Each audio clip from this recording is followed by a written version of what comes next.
Մի օր, երբ արդեն իմ երկրում պատերազմ էր, ես ու հայրս եղանք զինվորական պանթեոնում և ծաղիկներ խոնարհեցինք մեր անմատ տղերքի շիրիմներին։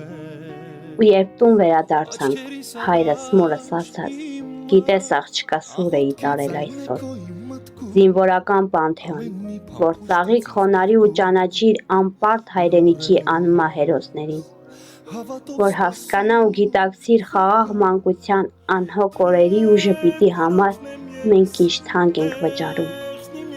Ավաղ ես այդ պահին չէի գիտակցում, որ կգա մի օր ու հայրս նույնպես անպարտ բանակի զինվոր կդառնա։ Երբ հայրս գնաց պատերազմ, քաջ գիտակցում էր, թե ուր և ինչի համար է գնում, որ հետադարձի ճանապարհ չկա։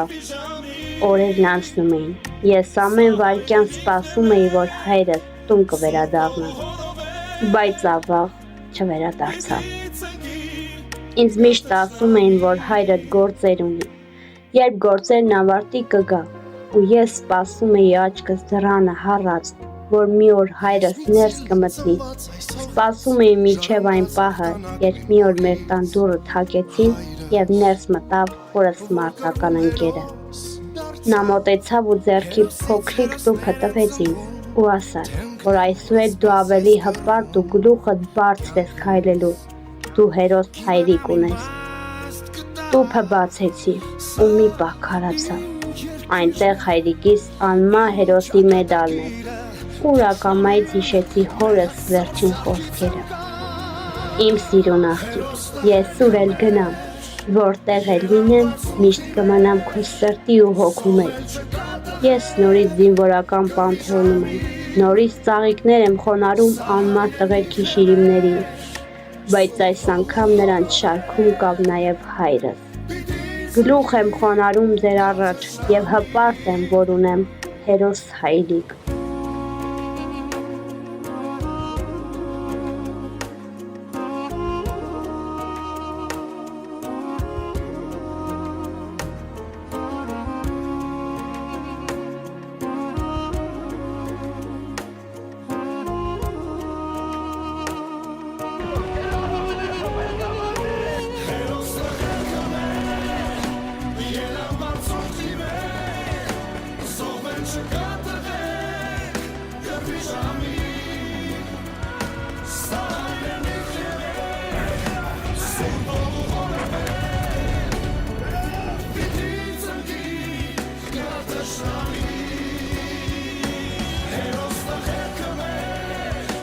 Yelan barsın gibi,